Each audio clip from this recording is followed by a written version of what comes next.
اعوذ باللہ من الشیطان الرجیم بسم اللہ الرحمن الرحیم الحمدللہ رب العالمین اللہم صلی علی محمد وآل محمد قال اللہ تعالی فی القرآن المجید والفرقان الحمید سبحان الذی خلق الازواج کلها مما تنبت الارض ومن انفسهم ومما لا يعلمون صدق اللہ وصدق رسولہ النبی الکریم ونحن علی ذلک شاہدین والحمدللہ رب العالمین والعاقبۃ للمتقین اللہم صلی علی محمد وآل محمد۔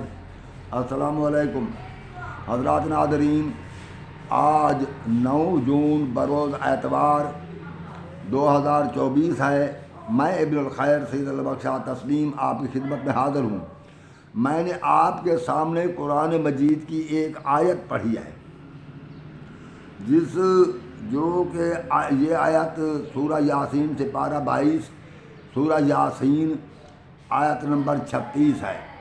اس میں اللہ نے یہ فرمایا ہے کہ پاک ہے وہ ذات جس نے ہر چیز کے جوڑے جوڑے پیدا کیے بنائے، جو کچھ زمین پیدا کرتی ہے بلکہ ان کے نفسوں کے اندر بھی جوڑے جوڑے ہیں۔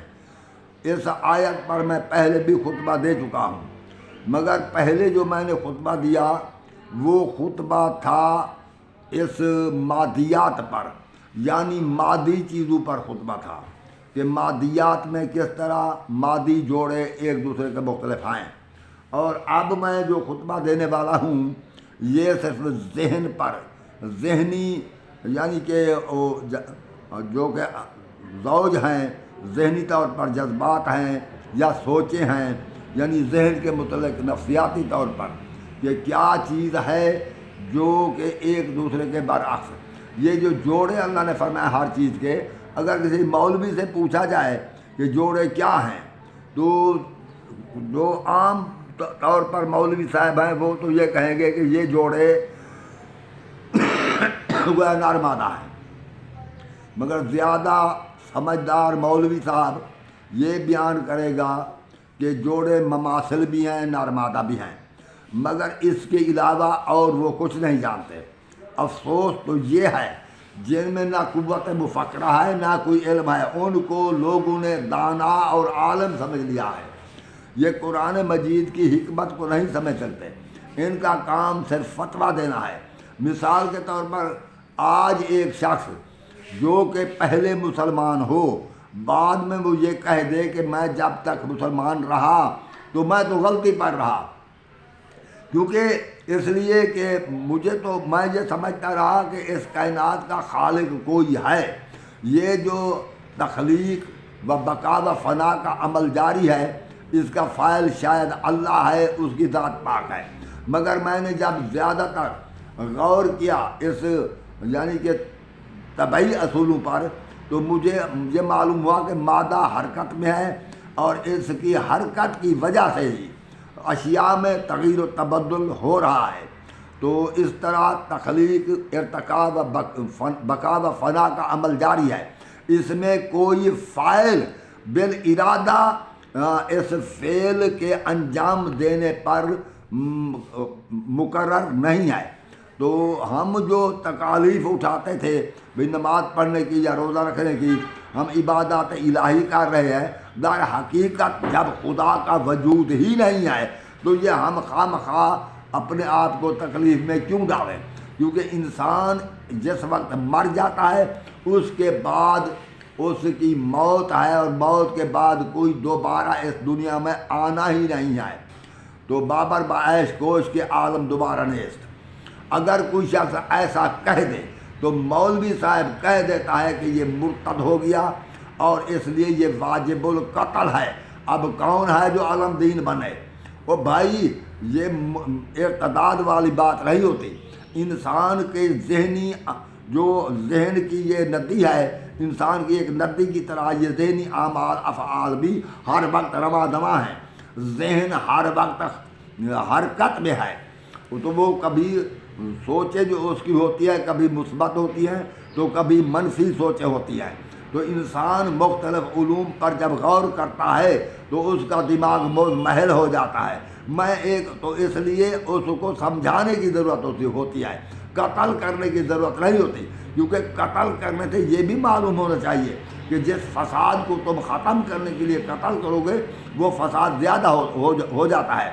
ایک وقت تھا کہ بغداد میں منصور حلاج نے یہ دعویٰ کیا کہ ان الحق کا اس کا مقصد یہ تھا کہ ہم جو کچھ کرتے ہیں یہ اپنے ارادے سے نہیں کرتے بلکہ اللہ ہی ہم سے یہ کام کراتا ہے۔ اور اس کی ابتدا تو عشائرہ سے ہوئی کہ عشائرہ ایسے ہی لوگ تھے کہ وہ ان کا یہ نظریہ تھا کہ برائی ہے یا اچھائی ہے یہ ہم سے اللہ ہی کراتا ہے، یہ آئین اللہ کی طرف سے مقرر ہے۔ تو اس نظریے کے تحت یہ جملہ ایمان کی شرائط میں شامل کیا گیا کہ وہ قدر خیر ہی شر ہی من اللہ تعالیٰ، کہ یہ خیر و شر کی تقدیر جو ہے، خیر و شر جو مقدر کیا گیا ہے تو یہ اللہ کی طرف سے ہے۔ حالانکہ یہ بالکل قرآن کے خلاف ہے، کیونکہ اللہ نے قرآن مجید کی سورۃ نساء کی آیت نمبر 79 میں فرمایا ہے بسم اللہ الرحمن الرحیم ما اصابک من حسنۃ فمن اللہ وما اصابک من سیئۃ فمن نفسک، جو کچھ تجھ سے اچھائی ہو جائے تو یوں سمجھو کہ یہ اللہ کی طرف سے ہے، اور جو برائی ہو جائے تو یہ تیری اپنی ذات کی طرف سے ہے۔ یہ بات بھی جو میں نے آیت تو پڑھ ڈالی ہے مگر یہ آیت بھی تفسیر کے قابل ہے، اس میں سمجھانے کے لیے کہ یہ اس کی کیا وجہ ہے کہ بھلائی تو اللہ کی طرف سے، برائی ہماری وجہ سے ہو، اس کی وجہ کیا ہے؟ اس کی وجہ یہ نفسیاتی ہے، تو اس پر ہمیں بحث کرنا پڑے گی، سمجھانا پڑے گا۔ اس وقت چونکہ میرا موضوع اس آیت کی تفسیر میں نہیں ہے، میں وہ سورہ یاسین کی آیت نمبر 36 کی تفسیر پر یعنی میں نے اپنے آپ کو مرتکز کیا ہے، تو میرا نقطہ نظر اس کو بیان کرنا ہے، تو میں اسی کو ہی بیان کروں گا۔ آئندہ مجھے انشاءاللہ العزیز پھر میں آئندہ شاید میں کل ہی اس آیت پر بھی بحث کروں کہ من جانب اللہ برائی، یعنی برائی انسان کے اپنی ذات کی وجہ سے کیوں ہوتی ہے اور نیکی اللہ کی طرف سے کس طرح ہوتی ہے۔ تو اللہ کی تقدیر کو سمجھنا اور اس کے افعال پر غور کرنا اور اس کی قدرت لامحدود پر غور کرنا یہ انسان کا فرض ہے کہ مسلمان کا۔ تو قرآن مجید سے حکمت کو کسی نے حاصل ہی نہیں کیا، یہ تو ایسے پڑھتے ہیں، وہ اتنا تک بھی محسوس نہیں کرتے، تو اس لیے وہ قدر خیر و شر من اللہ تعالیٰ یہ نظریہ تراش لیا گیا۔ اور یہ بھی ہے کہ عشائرہ کا یہ بھی نظریہ تھا کہ اللہ مالا یطاق تکلیف دیتا ہے۔ مالا یطاق کا مطلب یہ ہے کہ انسان میں چاہے طاقت ہو نہ ہو وہ تکلیف دے ہی دیتا ہے۔ تو اس لیے حالانکہ یہ نظریہ بھی قرآن مجید کے خلاف ہے، کیونکہ کلام پاک میں اللہ نے فرما دیا لا یکلف اللہ نفسا الا وسعها، اللہ کسی نفس کو اس کی وسعت سے زیادہ تکلیف نہیں دیتا۔ یہ اس کے قانون عدل کے خلاف ہے کہ کسی پر اتنا بوجھ ڈالے، اتنی تکلیف دے جو اس کی قوت برداشت کے باہر ہو۔ تو اس لیے یہ نقطہ نظر بھی بالکل غلط ہے۔ مگر عشائرہ تو جز لا یتجزا کے بھی قائل نہ تھے، یعنی ان کا حالانکہ یہ نظریہ بھی غلط ہے، کیونکہ حدود کے لحاظ سے جب کوئی چیز چھوٹی ہوتی ہے تو وہ بھی ایک حد تک چھوٹی ہوتی ہے، اس کے بعد اگر اسے پھر چھوٹا کیا جائے، تقسیم کیا جائے تو وہ چیز معدوم ہو جائے گی۔ تو میری باتوں کو میں اپنے کرم فرماؤں سے یہ بھی اپیل کروں گا کہ میں جو یہ پیغام دے رہا ہوں، ہر انسان کی اپنی سوچ ہوتی ہے، میرا بھی کچھ نظریات ہیں، میری بھی کوئی سوچ ہے جو میں انٹرنیٹ پر اپنے کرم فرماؤں کے سامنے بیان کر رہا ہوں۔ تو میں امید یہ کرتا ہوں کہ میرے خیالات کو آئندہ آگے نشر بھی کریں اپنے دوستوں کو، اور ان کو سبسکرائب کریں اور سنیں اور ان پر غور کریں۔ اگر میرے خیالات میں کوئی نقص نظر آئے میرے کرم فرماؤں کو تو مجھے آگاہ فرمائیں یا اپنی تقاریر میں ان کو بیان کریں۔ تو میں یہ عرض کر رہا تھا کہ چونکہ یہ سب کچھ منصور حلاج نے بھی یہی سوچا کہ ہم کوئی کام اپنے ارادے سے نہیں کرتے، کیونکہ انہوں نے بعض ایسے نکات پر غور کیا، جیسے ہم سو جاتے ہیں، نیند میں ہوتے ہیں، تو ہم اپنی ذات سے بھی غافل ہوتے ہیں، ہمیں اپنی ذات کا علم نہیں ہوتا کہ ہم موجود ہیں یا نہیں ہیں۔ مگر اس کے باوجود جب ہماری آنکھ کھلتی ہے، ہمیں کون بیدار کرتا ہے جبکہ ہم اپنی ذات سے بھی غافل ہوتے ہیں؟ تو یہ اللہ ہی ہمیں بیدار کرتا ہے۔ ایک چیز جو ہمیں بھول جاتی ہے پھر ہمیں یاد آ جاتے. وہ کون یاد دلاتا ہے؟ اللہ یاد دلاتا ہے. تو انہی چیزوں کو مد نظر رکھتے ہوئے منصور حلاج نے کہا کہ جی انا الحق، یعنی جو کچھ میں کر رہا ہوں میں کرتا ہوں میں اپنی مرضی سے، میں اپنے فعل کا خود فاعل نہیں ہوں، بلکہ تمام افعال یہ من جانب اللہ ہے. تو اس لیے اس نے کہہ دیا کہ انا الحق. تو اس پر سے تنجوزی جو کہ اس وقت کا مولوی تھا، یہ تو کہیں گے بہت بڑا عالم تھا. اور بھائی بہت بڑا عالم کیا تھا؟ اس نے فوراً منصور حلاج کے قتل کا فتویٰ دیا. حالانکہ اور اس قتل کے فتوے دینے سے اس نظریے کو اور تقویت ملی. اگر اسے قتل نہ کیا جاتا، اسے سمجھایا جاتا، اس سے بحث کی جاتی، چاہے وہ سمجھتا یا نہ سمجھتا، مگر اس نظریے کو تقویت نہ ملتی. پھر اتنی تقویت ملی کہ یہ صرف عراق یا عرب تک محدود نہیں رہا، بلکہ بر صغیر میں بھی یہ نظریہ وارد ہوا، جس میں سے جیسے کہ میں ایک مثال دیتا ہوں، ہمارے یہ صوفیاء جو تھے ان کا یہی نظریہ ہو گیا. اور جیسے کہ یہ ہے کہ بابا بولا شاہ کا یہ کلام ہے کہ راجا راجا کرتی میں خود ہی راجا راجا کرتی میں خود ہی راجا ہوئی، یعنی میں تو اللہ اللہ کرتا رہا پھر خود خدا بن گیا. مقصد یہ ہے کہ میرے اندر اللہ نے حلول کیا ہے، وہ اللہ اب مجھ میں حل ہو گیا ہے. تو یہ حلول کا نظریہ جو ہے اسی وجہ سے پیدا ہوا. اور اسی طرح جس طرح کہ خواجہ فرید نے کہا کہ ہر رنگ میں بے رنگ نہیں آ رہا. اور یہ عبداللہ شاہ اپنا بابا بولا شاہ کا یہ ایک شعر یہ بھی ہے کہ احد احمد میں فرق نہ کوئی، فرق ہے بہت مروڑی دا، یعنی کہ میم کی مروڑی آئی یہی فرق ہے. اگر میم کو نکال دیا جائے احد اور احمد میں کوئی فرق نہیں رہتا. نعوذ باللہ من ذالک، احد اللہ ہے وہ تو خالق ہے، اور احمد محمد مصطفیٰ، اور یہ مخلوق ہے. کیا مخلوق اور خالق میں کوئی فرق نہیں ہو سکتا؟ تو اس طرح ان لوگوں کے جس طرح ذہن چلتے گئے تو وہ ویسے ہی باتیں کرتے چلے گئے. حالانکہ اس کی وجہ یہ ہے کہ انہوں نے قرآن مجید کو مد نظر نہیں رکھا. تو کلام پاک آخری کتاب اسی لیے ہے کہ اللہ علی العظیم کو علم تھا کہ زمانہ قریب میں یہ فلسفہ، یہ نفسیات اور طب و حکمت اتنے عروج پر ہوگی اور علم طبیعت بھی عروج کو پہنچے گا.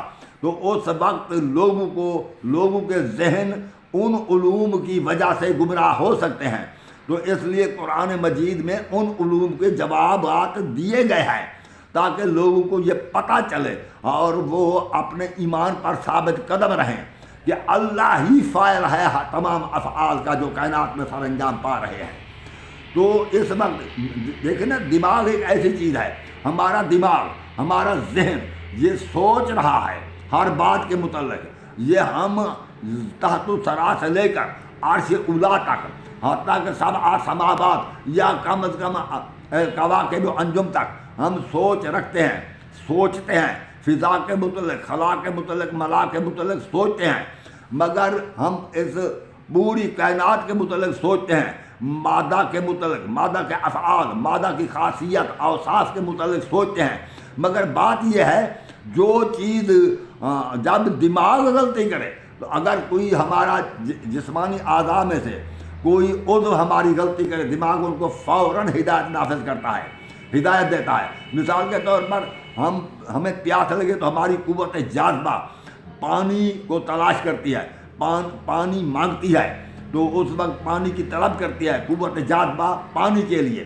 جتنی پانی کی کمی ہو اتنا ہی ہم پانی پی جاتے ہیں. مثال طور پر ایک پیاسا شخص کو ایک گلاس پانی دے وہ ایک گلاس پانی پی لے گا، اور ایک دوسرے شخص کو پانی دے تو وہ 2 گلاس پانی پی جائے گا. پہلے یہ پانی پینے کا کس نے کہا؟ وہ ہمارے دماغ نے محسوس کیا اور اس تحریک کو اور قوت جاذبہ کی طلب کو محسوس کیا، تو اس نے ہمیں پانی پینے کا حکم دیا. تو ہم نے پانی پیا، اور کتنا پانی پینا تھا، مقدر کتنا تھا پانی، ضرورت کتنی تھی، یہ بھی دماغ پر منحصر تھا کہ اس نے ہی اتنی ہی ہمیں پانی پینے کی اجازت دی کہ جتنا ہمیں ضرورت تھا.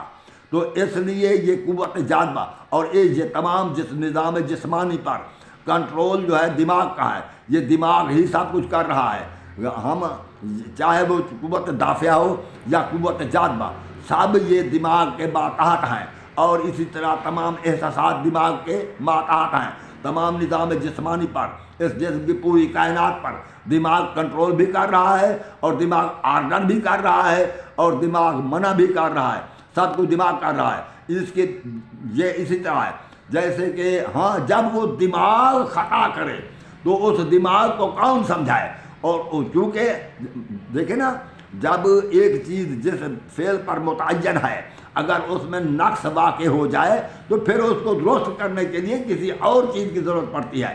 مثال کے طور پر ہماری آنکھ ہے، آنکھ کے ڈھیلے پر نظر کریں، یہ سفید کرنیہ جو آنکھ میں نظر آتا ہے یہ مقام بصارت نہیں ہے، اور اگر اس کے اندر جو گول دائرہ سیاہ رنگ کا نظر آتا ہے یہ بھی مقام بصارت نہیں ہے۔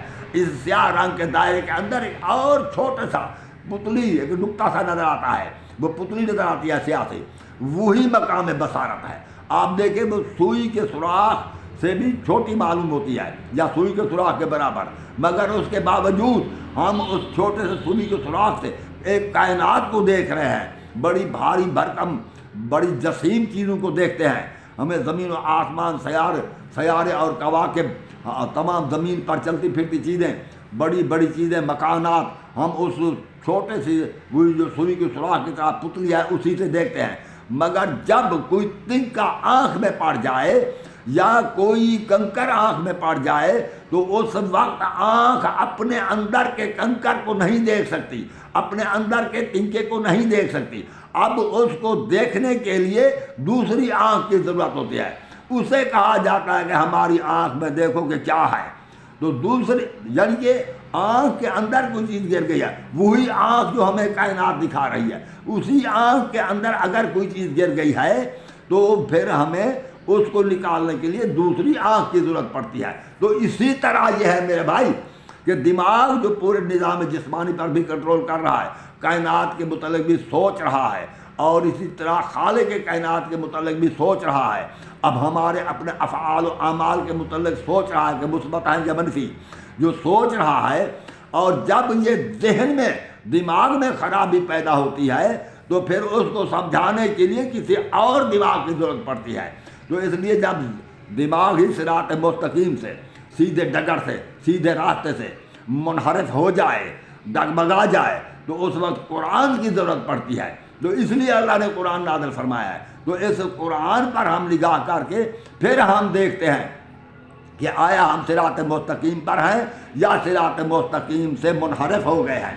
تو اس لیے میں عرض کرتا ہوں کہ کیونکہ اللہ نے فرما دیا ہے کہ سبحان الذی، پاک ہے وہ ذات، خالق الازواج کلھا، کہ جس نے ہر چیز کے جوڑے جوڑے بنائے، تمام اشیاء کے، کلھا لفظ کلھا آیا ہے، تمام اشیاء کے جوڑے جوڑے بنائے، مما تنبت الارض، جو کچھ بھی زمین پیدا کر رہی ہے یا جو کچھ زمین کے اوپر موجود ہے، یہ سب چیز کے جوڑے جوڑے اللہ نے بنائے ہیں۔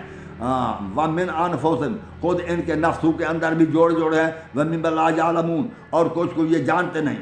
یاد رکھیں کہ یہ کلام پاک جو ہے قرآن مجید، یہ ایک دائمی چیز ہے، یہ ایسی نہیں ہے کہ ایک وقت کے لیے نہیں ہے، کیونکہ حضرت محمد مصطفیٰ صلی اللہ علیہ وآلہ وسلم آخری نبی ہے، ان کے بعد کوئی نبی نہیں آنا۔ تو ہدایت کے لیے ایسی کتاب ملی ہے جس کے بعد اور کوئی کتاب نہیں آئے گی۔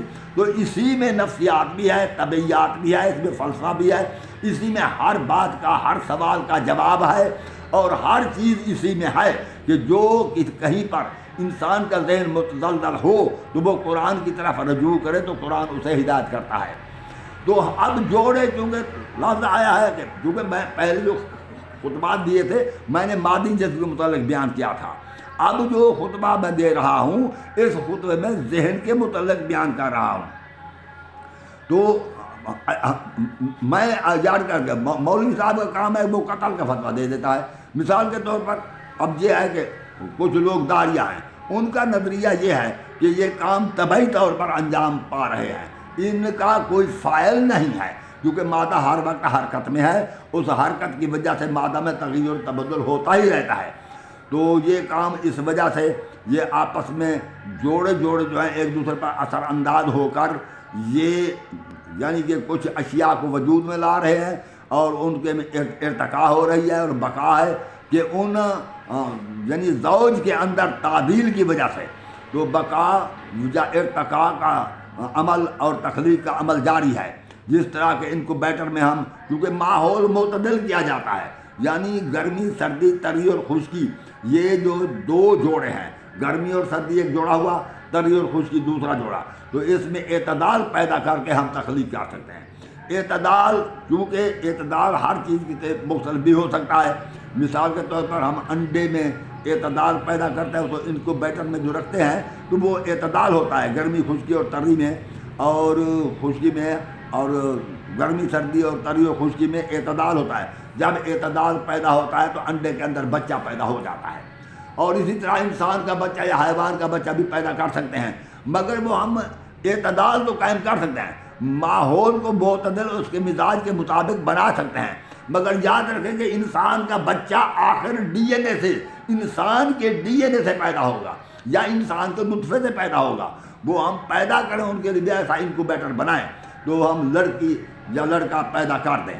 مگر بات یہ ہے ہم اس کو متشکل تو ہم نہیں کر سکتے، کیونکہ متشکل کرنا تو اللہ ہی کا کام ہے. اگر کوئی، اور دوسری بات یہ ہے کہ ہمیں انسانی ڈی این اے کی، انسان کا بچہ پیدا کرنے کے لیے انسانی ڈی این اے کی ضرورت ہوگی. یہ نہیں ہو سکتا کہ ہم بھیڑ یا بکری کا ڈی این اے لے کر انسان پیدا کر دیں، یا کوئی چیز نہ لیں بغیر کسی مادہ کے ہم انسان پیدا کر دیں، یہ ہم سے نہیں ہو سکتا. تو اللہ یہ ہے جو ہر چیز کی متشکل اس کی یعنی کہ شکل میں لاتا ہے. تو ہو والذی، اللہ نے قرآن مجید میں فرما دیا ہے، یہ سورہ نساء کی آیت نمبر 6 میں کہ ہو والذی یصورکم فی الارحام کیف یشاء لا الہ الا هو العزیز الحکیم. اب کوئی مولوی صاحب مجھ سے قرآن کی آیت سنے گا نا، وہ قرآن کی آیت کو نہیں سمجھے گا، وہ کہے گا زبر کی غلطی ہو گئی اس سے، زیر کی غلطی ہو گئی اس سے، یہ مخارج کے ساتھ نہیں پڑھ سکا، یہ قاری نہیں ہے، یہ حافظ نہیں ہے، یہ ایسی، میں اگر یہی سوچتے رہے گمراہ ہو کر مر جاؤ گے. قرآن کی حکمت پر غور کرنا ہے. قرآن یہ نہیں ہے کہ ہم زبر دیر، ہم عجمی ہیں، عربی نہیں ہیں، ہم سے زبر دیر کی غلطی بھی ہو سکتی ہے. اور کبھی یہ تو کوئی صورت مولوی جتنا اپنے آپ کو قداور سمجھے لوگوں پر روب جمائے، مگر یاد رکھے کہ عربی لہجہ یہ اختیار کبھی نہیں کر سکتا، کیونکہ یہ عجمی ہے. کیونکہ ہم دیکھتے ہیں 77 سال ہو گئے پاکستان کو بنے ہوئے، مہاجر جو ہندوستان سے، بھارت سے ادھر پاکستان میں آئے، وہ سرائکی زبان بولتے ہیں اچھی طرح، مگر جب ان کو کہا جائے کہ کہو ڈو، یہ ڈو سرائکی ہے، تو وہ کہتے ہیں ڈو، وہ ڈو نہیں کہہ سکتے. تو اگر ہم سرائکی میں اسے کہیں کہ کہو ڈیڈر، تو وہ کہتا ہے ڈیڈر. وہ یوں یعنی کہ وہ ڈو یا ڈیڈر نہیں کہہ سکتے. تو آج تک وہ سرائکی لہجہ اختیار نہیں کر سکے، باوجود اس کے 77 سال ان کو ہو گئے سرائکیوں میں رہتے ہوئے، سرائکیوں میں پیدا ہوئے ہیں، اس کے باوجود وہ سرائکی اور سرائکیوں میں پلے بڑھے ہیں، مگر اس کے باوجود وہ سرائکی لہجہ اختیار نہیں کر سکے. تو یہ مولوی کیسے عربی لہجہ اختیار کر سکتا ہے؟ اس کی جرت نہیں ہے. آپ کبھی پشتون سے آیت قرآن سنیں، اس کا لہجہ اور ہوگا. کسی سرائکی سے قرآن مجید کی آیت سنیں، ہوگا وہی قرآن. وہ پشتون بھی کہے گا میں مخارج کے ساتھ پڑھ رہا ہوں، یہ سرائکی بھی کہے گا میں مخارج کے ساتھ پڑھ رہا ہوں، مگر لہجہ مختلف ہوگا. جب ان کا لہجہ مختلف ہوتا ہے تو عربوں کا لہجہ مختلف کیوں نہیں؟ آپ ایسا کریں، مخارج پر تھوڑا زور لگائیں، زبر دیر پر تھوڑا زور لگائیں، ذرا آپ اس کو سمجھنے کی کوشش کریں. تو میں عرض کر رہا تھا، تو انسان میں جو ہے ذہن کے اندر بھی جوڑے جوڑے ہیں، ہر چیز کے اللہ نے جوڑے بنائے. اللہ نے یہ فرما دیا کہ ان کے نفسوں کے اندر بھی جوڑے ہیں. تو انسان کے نفس کے اندر جہاں پر مادی جوڑے ہیں، جیسے کہ بلڈ ریڈ سیلز اور وائٹ ریڈ سیلز، یعنی نہیں، بلڈ ریڈ سیلز اور بلڈ وائٹ سیلز، یہ ایک دوسرے کے مختلف جوڑے ہیں. اب یہ ہے کہ ہاں ایک بات ہے کہ یہ جو جوڑے جوڑے بنے ہیں، ان کا مقصد یہ ہے کہ یہ اپنے اپنے ظرف پر رہ کر ایک دوسرے پر اثر انداز ہیں. یعنی ہر چیز، مثال کے طور پر گرمی ہے، وہ اپنے ظرف میں رہ کر، سردی پر اثر انداز ہے، سردی اپنے ظرف میں رہ کر گرمی پر اثر انداز ہے. یہ اس طرح اثر اندازی سے ایک دوسرے پر اثر کرنے سے ایک ماحول معتدل پیدا ہوتا ہے، یعنی اعتدال پر. وہ اعتدال کیا ہے؟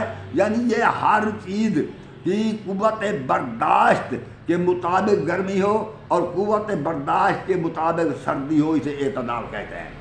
تو جو قوت برداشت یا جو تخلیق کے مطابق سردی اور گرمی ہو، اور جو ارتقاء کے مطابق یا بقا کے مطابق سردی گرمی ہو، تو اس کو اعتدال، اسی طرح اعتدال کہتے ہیں۔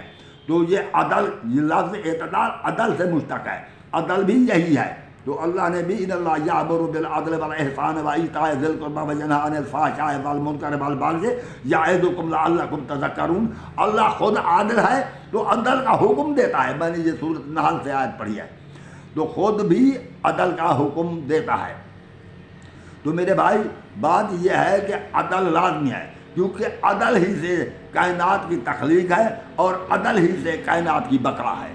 اور عدل نہ رہے پھر بھی جوڑے ایک دوسرے اثر انداز ہوتے ہیں، مگر یاد رکھیں کہ دو متضاد جوڑے کبھی آپس میں ملتے نہیں ہیں، کیونکہ ان میں تضاد ہے۔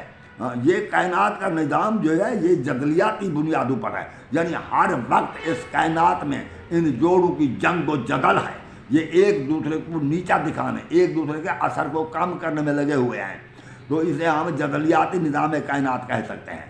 تو ہمارے جسمانی نظام میں بھی یہی جدلیات اور ذہن میں بھی یہی جدلیات ہیں، اور یہ انسان کا ذہن بہت بڑا پیچیدہ ہے۔ اور ایک تو ہے دماغ، جو کہ ایک قسم کا لوتھڑا ہے ہمارے سر کی ہڈیوں میں، مگر دماغ کے علاوہ ایک نرم سی میخ ہے، وہ ہمارے دماغ یعنی سر کی کھوپڑی میں، مگر اس کے علاوہ جہاں تک ذہنی اعمال و افعال ہیں ان کا بھی بہت پیچیدہ نظام ہے۔ تو انسان کے اندر جو ذہن کے اندر یہ مختلف جوڑے ہیں، مختلف جوڑے۔ اب آپ کو معلوم ہو گیا کہ یہ جوڑے ضدین ہیں، تضاد ہے۔ کبھی تضاد متضاد جوڑے جو ہوتے ہیں آپس میں امتزاج نہیں پا سکتے، یعنی یہ نہیں کہ آپس میں ملیں اور پھر اپنے وجود کو برقرار رکھ سکیں۔ ایسی جو دو مختلف چیزیں، البتہ یعنی وہ مختلف چیزیں نہیں بلکہ ہم صفت چیزیں جو ایک دوسرے کو قبول کریں، ان میں تو امتزاج پیدا ہوتا ہے، مگر دو متضاد چیزوں میں امتزاج پیدا نہیں ہو سکتا۔ امتزاج کا مطلب یہ ہے کہ ایسے ملیں کہ ملنے کے باوجود بھی اپنے اپنے وجود کا پتہ دے سکیں، ہمیں پتہ چلے کہ اس میں کیا کیا ملایا گیا ہے۔ مثال طور پر پانی میں نمک ملا دیں تو نمک اپنی حالت میں رہتا ہے، اگر پانی خشک ہو جائے تو نمک پورے کا پورا پڑا رہے گا۔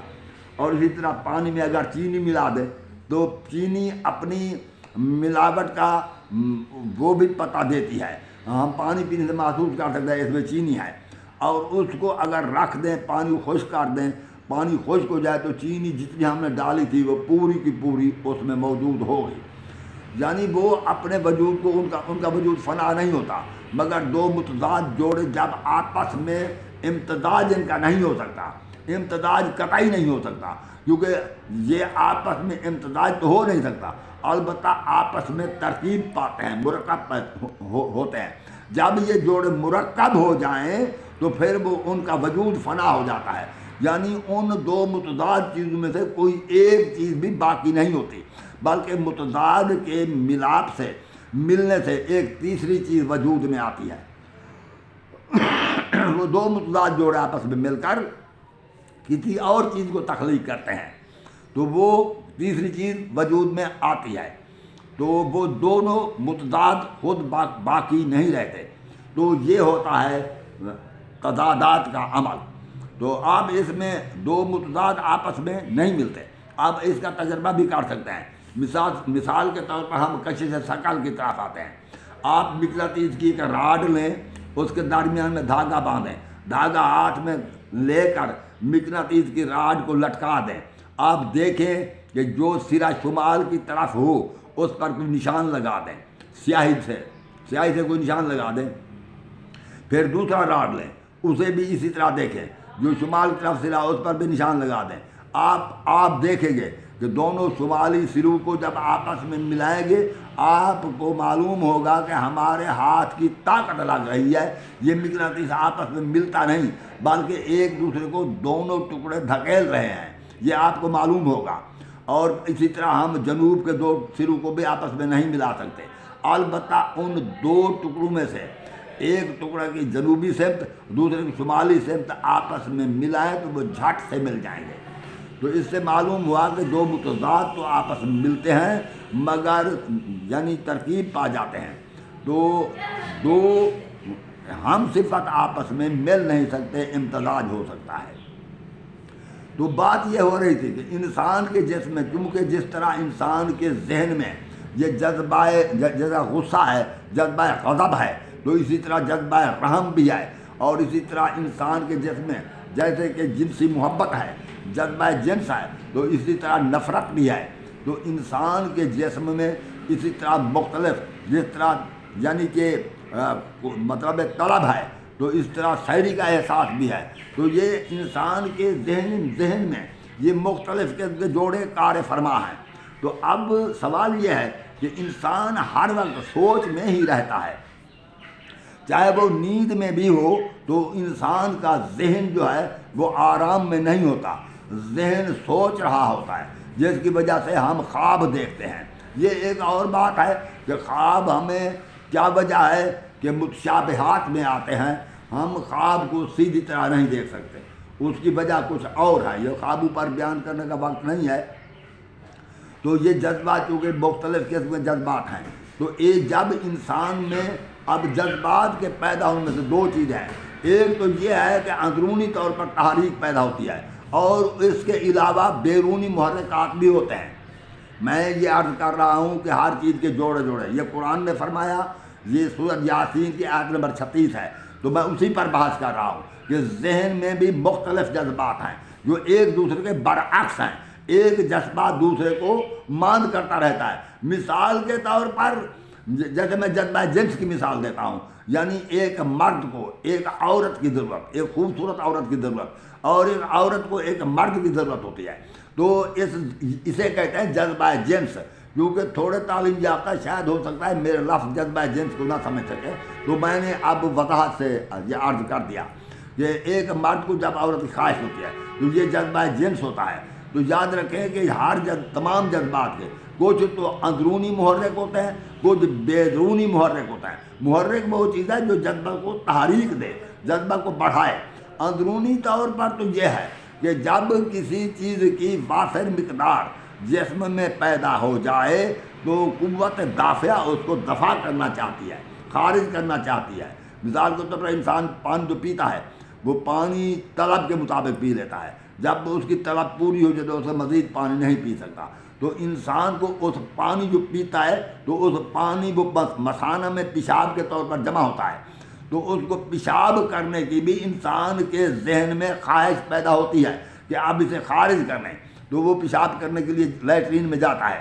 تو مطلب یہ ہے کہ جب بھی کوئی چیز، کوئی مادہ جو پیدا ہو رہا ہے، اس میں جب کسی کے کثرت پیدا ہو جائے یا کمی پیدا ہو جائے تو اندرونی ایک تحریک پیدا ہوتی ہے، وہ ذہن ہمیں اس چیز سے آگاہ کرتا ہے کہ اب اس کا دفیہ کرنا ہے۔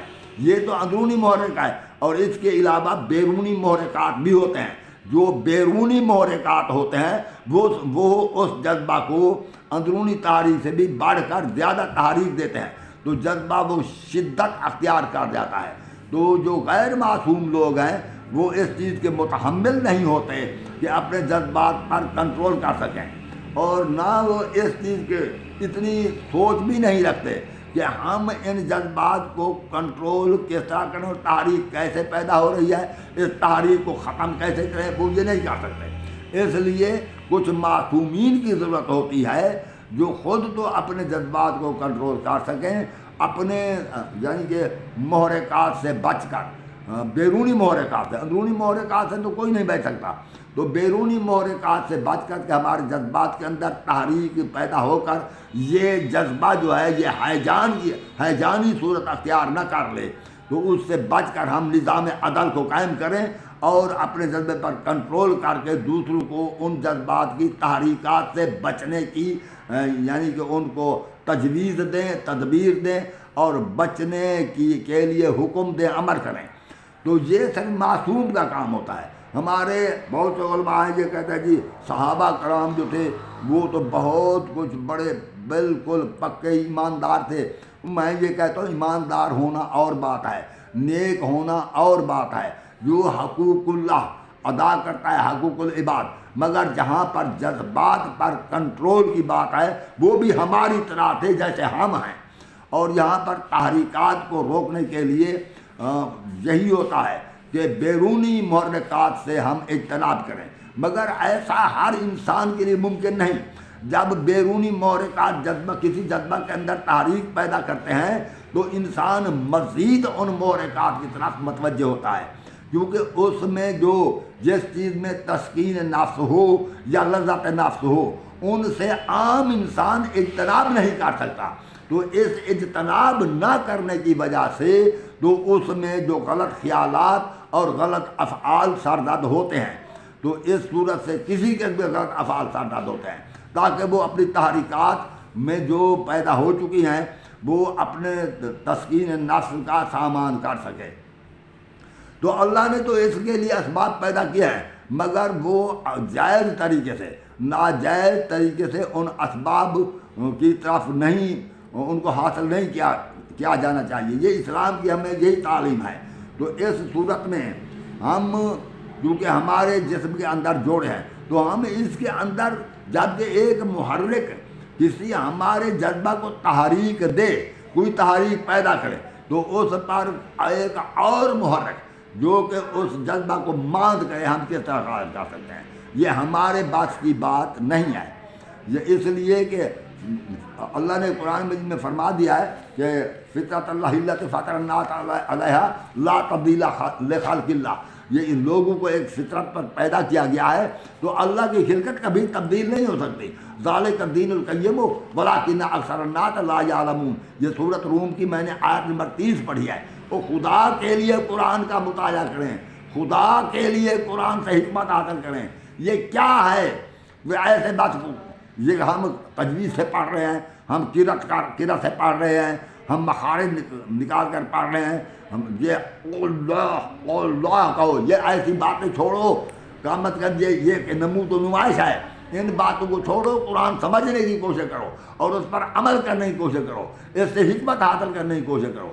تو یہ ہے یعنی کہ یہ جذبات اس میں بھی وہی تضاد ہے، اور جب تضاد کی صورت میں تو ایک جذبہ جب کہ جو جسم میں پیدا ہو تو ہم اس کو بیرونی تحریکات سے بچ سکتے ہیں تاکہ بیرونی محرک کوئی ہماری تحریک میں اضافہ نہ کرے، مگر ایسا شخص بہت دانا شخص جو ہو وہ وہی کر سکتا ہے، ہر شخص ایسا نہیں کر سکتا جس کو اتنی حکمت عطا کی گئی ہو۔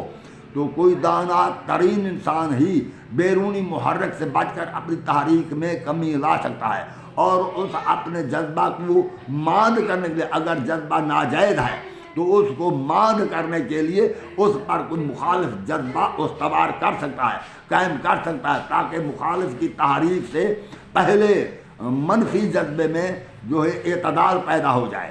اور اس کے علاوہ کیونکہ جذبات ایک دوسرے کے یہ مختلف ہے، جیسے کہ جذبہ جنس کے مختلف جذبہ جو ہے جو اس کا تضاد ہے وہ جذبہ حیا ہے، شرم ہے، وہ جذبہ ہے، مگر یہ بھی جذبہ جنس کے ساتھ ساتھ پروان چڑھتا ہے۔